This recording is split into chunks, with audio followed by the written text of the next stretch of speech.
good day, good night, and welcome to World Cup Today. Brazil, Costa Rica this morning. Interesting game, entertaining game. It was very different than the result would tell you, Duane. It finished 2-0 for the Brazilians, but Costa Rica, up until that point, were pretty much full measure until Cucino scored his second of the tournament. Through 90 minutes, it was 0-0. I mean, 2-0 would be a result that if you'd said at the start of the day that, he had 2-0, that makes sense. But no, the way this played out was not what you would have expected. I was ready to tweet out that, who had Germany, Brazil, and Argentina all winless a week and a half into the tournament. But no, 2 goals in stoppage time. Salted away for the Brazilians, and they kind of got their jive back after that. They got the goal, and the goal was, I said to you off air, it was kind of like Costa Rica was playing a pretty strong defensive, counter and have a few opportunities themselves game. And then they started with the CONCACAF stuff at the end, and man, were they CONCACAFing. And it was like karma kind of bit them in the butt, because as soon as they started that's when things went sideways. Well, yeah, they started to play this defensively, and I guess it's a second nature. It's an instinct to start CONCACAFing for Costa Rica. Players staying down on the pitch, trying to get the good call. Speaking of good call, we seen VAR in this game being influential, but in the opposite way that we're used to. Usually it gives a penalty when the call on the field was no penalty. This time around, the Dutch referee called for the penalty on Costa Rica. Neymar got fouled in the box, but VAR took a second look. And no foul, no penalty, and it was a free kick for simulation for Costa Rica instead. Yeah, why he didn't get a yellow card, I'm not sure in that particular case. Look, I'm not going to sit here and say that I didn't, enjoy watching that penalty being taken away, even though I don't like VAR. But at the same time, I'm not going to take that and say, now I'm good with VAR. No, I'd still rather not be there. But yeah, the right decision was made at the end. Clearly was a dive. As I said, why he didn't get a card for it, I don't know. I think maybe him throwing the ball into the ground a few minutes later was maybe the ref turns a blind eye to that on another time. But in that particular case, particularly when he let him get away with the other one, it was like, nah, you're done now. And that could have a big deal, too, because the cards aren't wiped out until after the quarters this time. So, one more and Neymar has to sit a game out. And that's going to be a big story if that happens. So a significant moment in that game. Yes, this is a case where VAR, made sure that the right thing happened on the field. I'm still not convinced by it, but in this particular case, it did, in fact, correctly identify what was he was touched a little bit he was grabbed a little bit in the shirt. And so that's maybe the argument that it's a penalty, but the way Neymar flew himself back, that's the stuff you don't want in there. And there's a great camera angle from the touchline on the sideline there, where you see Neymar falling from behind and him looking directly at the referee, and the referee looking directly at him. He's like, are you going to call it? Are you going to call it? I'm falling backward. Are you calling it? You calling it? All right, you called it. It was not a natural way to fall, right? And it's often how you know if it's a dive or a real fall, like a true fall according to laws of nature, where, trust me, if you fall and you don't plan on falling, you're going to try to protect your fall. So you will put your arms or whatever the part of your body that could help attenuate the impact of the fall. If you're trying to sell something, you will flop in an unnatural way where your arms will try to embellish the whole scenario. And that's something the referees are actually taught to look for, but it works often. This is the problem, is that the reason diving is hard to stamp out is because it's so effective. And I guess maybe if that's one thing that VAR is used for, then I guess that's a good thing. I will admit that, but I don't want to get into a VAR discussion anymore now. It's the pedantic interpretation I don't like, but nonetheless, this was a particular case where it got this one right. Look, it was an intriguing game for 90 minutes.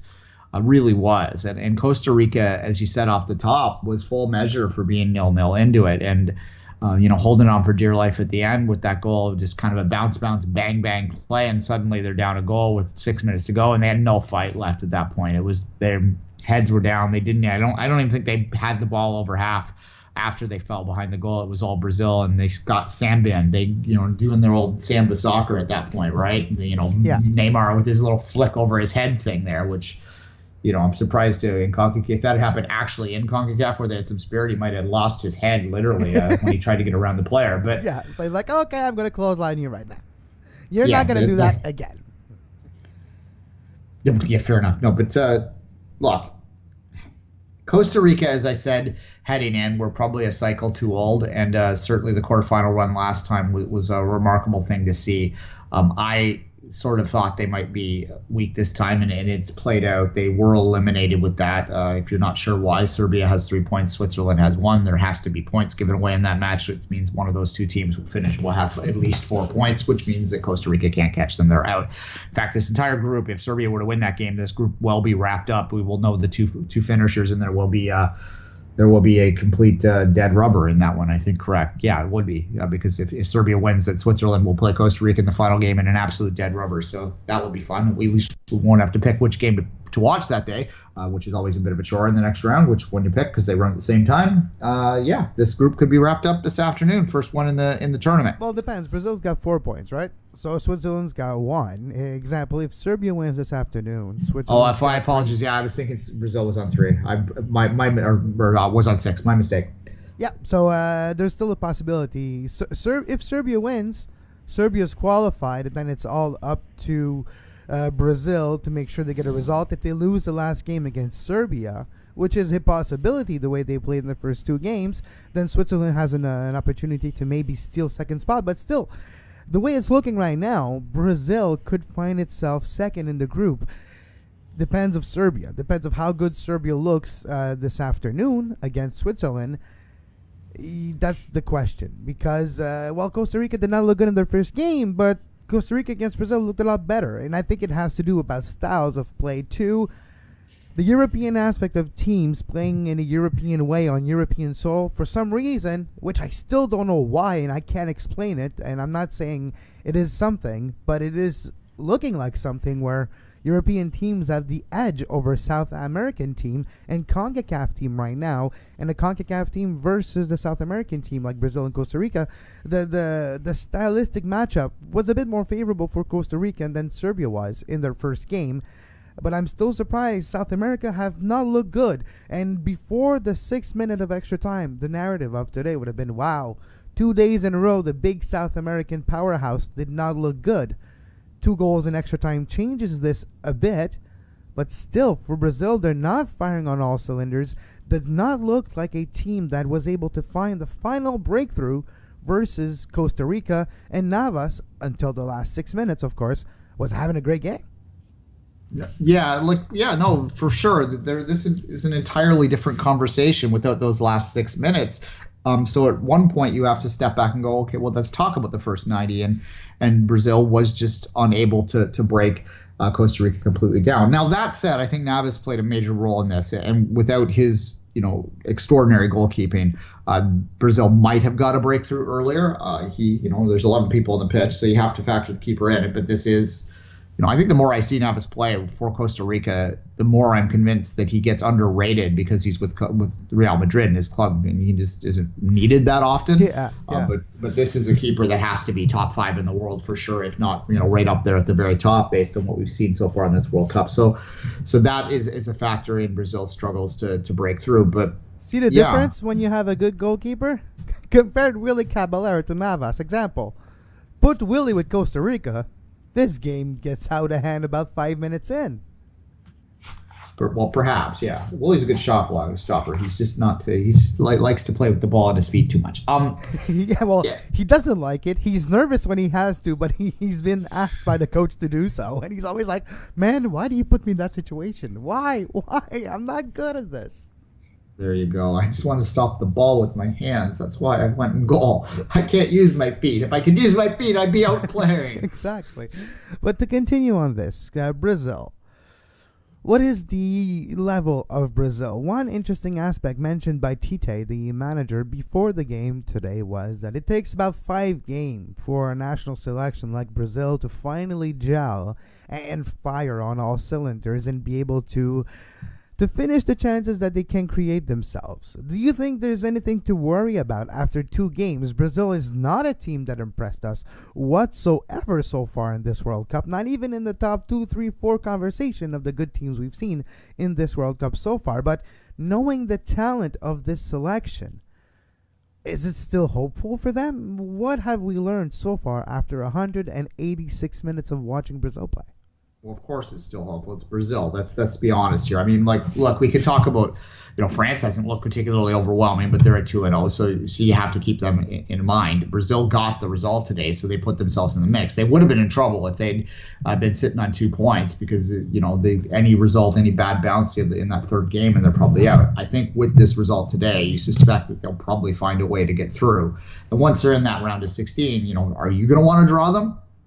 Like, is there any team in the world that's going to? Yeah, no, I'll take them. Because it takes a moment of genius, a ball that bounces around that ends up at the foot of Jesus, at the foot of Neymar, at the foot of Coutinho, 20, 25 yards out, and you can have a goal scoring opportunity. So even if they're playing terrible, one moment of brilliance can give Brazil the lead in a game, and in a knockout game in a one-off, you do not want that. So there's always the aspect that it's still Brazil. No, absolutely. I think if you saw the way that they were sort of playing with a little bit of pizzazz after they scored that goal, maybe the nerves were kicking in. And now that they got that goal and seem to be more confident, that could be the thing that puts them over the top, right? So that's something to watch for moving forward. You can't ever count Brazil. I mean, they lost 7-1 in the last World Cup. That was so shocking that we still talk about it constantly.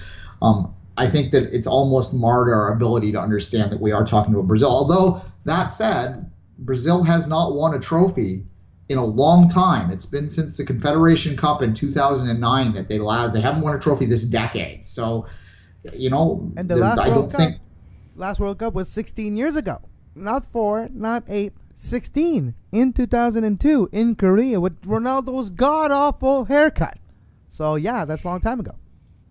Yeah, and I mean, is that the longest stretch they've gone? I think it is probably the longest stretch they've gone without winning a World Cup. I'd have to confirm that, but certainly, still Brazil, and they're of the South American teams so far.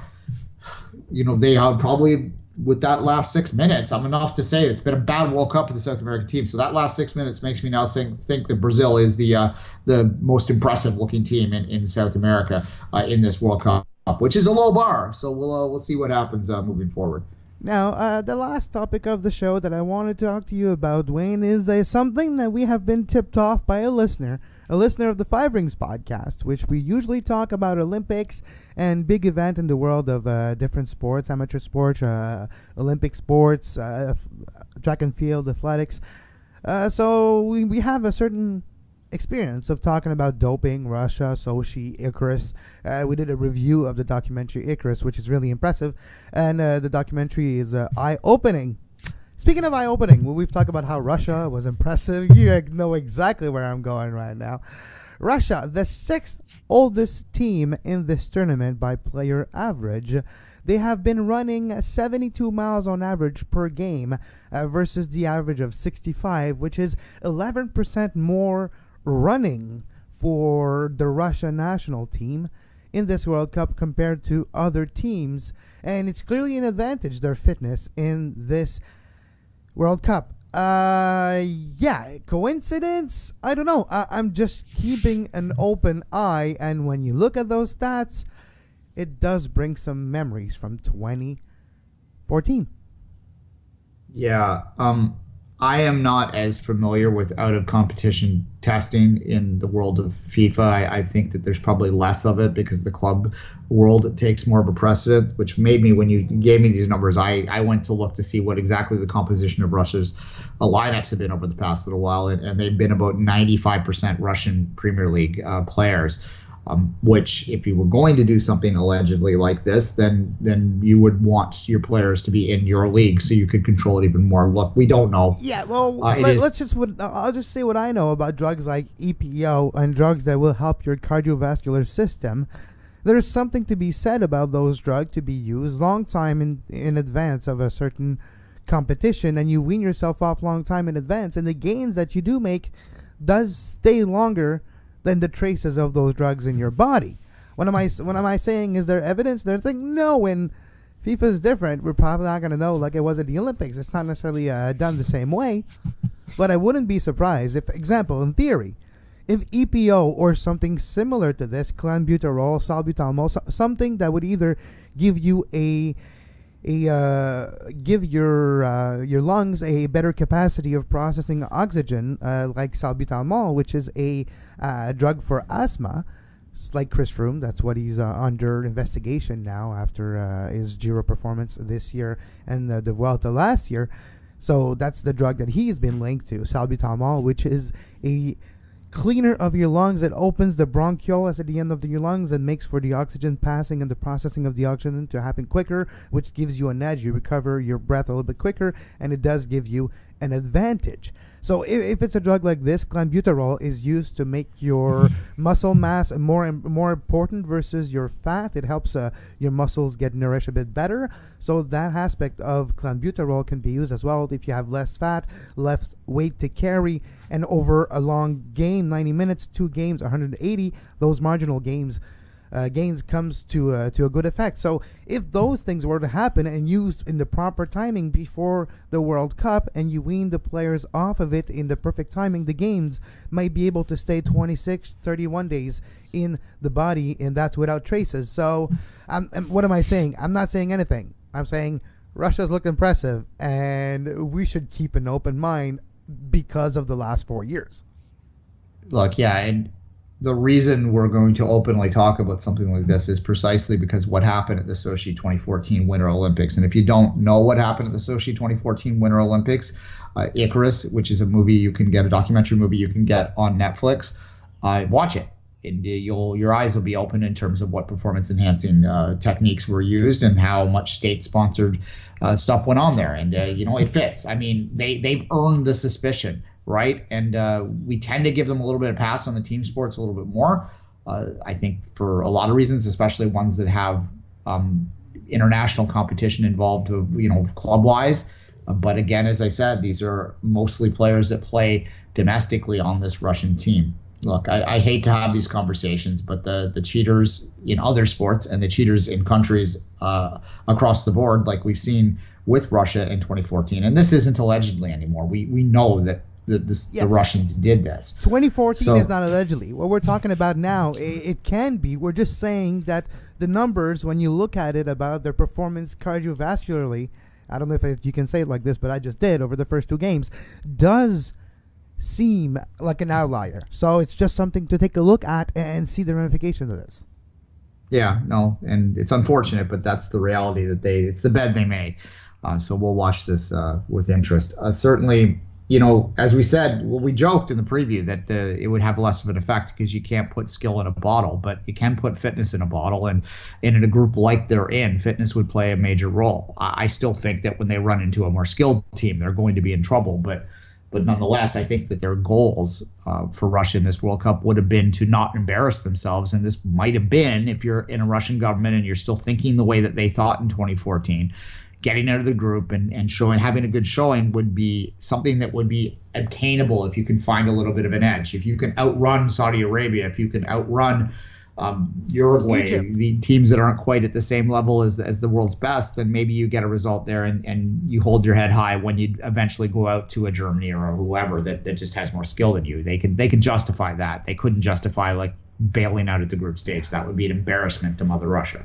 So far, they've outrun Saudi Arabia in the opening, and they've outrun Egypt in the second game. If they outrun Uruguay in the beginning of next week, yeah. Three times the charm, they say. Or fool me twice, shame on me. Fool me 3 times, it's on you.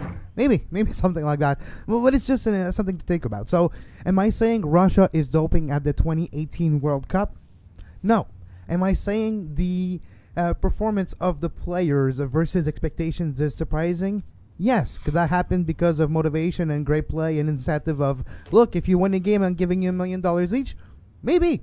Or there's always other means. Or you have to look deeper at the entire performance, and I would be very interested to take a look at all the Opta stats, all the stats, if available, of every single player's heart rate and stuff like this during this game, and that might tell you if you know the baselines of what levels should be in body of either testosterones, of epitestosterones, of the processing of the oxygen, the quickness of that. So yeah, it would be interesting if I was a doctor to take a look at those baseline results to see if there's any other outlier than just the fact that they've outrun 11% more than other teams so far in this World Cup in their games and have achieved surprising results.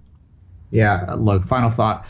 Well, not thought so much. Final little pointing I'm going to give you here. If you enjoyed this conversation, if you're interested in learning more about this conversation or hearing more of our thoughts in more detail about some of this stuff and how it works, go onto our Five Rings podcast feed. Five Rings podcast is our Olympic and amateur sport podcast that right now this is going out on as well, because we include world international soccer tournaments within the confines of that podcast. But we in between Olympics and during Olympics, we will talk a lot about these issues. We did a whole entire show on the movie Icarus. Go back, listen to that. Find Netflix if you have it, and watch the movie. Combine that with our conversation, and you'll have a good indication. In fact, just go listen to our Five Rings archive if you want to hear about doping, because we talk about it a lot. And the thing is, Five Rings podcast, whenever the world is watching, Five Rings is talking about it. So the World Cup, the world is watching, we're posting it on Five Rings because it's worldly, it's international, and that's how we roll. Duane, we are worldwide. And looking at the numbers and where the listeners come from, we are actually worldwide. So thank you to the 5 of you in Sri Lanka who listened yesterday. I thank you guys. You guys made my day. Yeah, there you go. It's always surprising. Yeah, it's always surprising. Like, why are they listening? They're not even in the World Cup, not even close. But hey, thank you guys for listening. As always, you can follow Duane on social media at 24th Minute and myself at Kev Laramee. There's Iceland versus Jesus, I'm drawing blank here. Who's Iceland playing, Duane? Nigeria.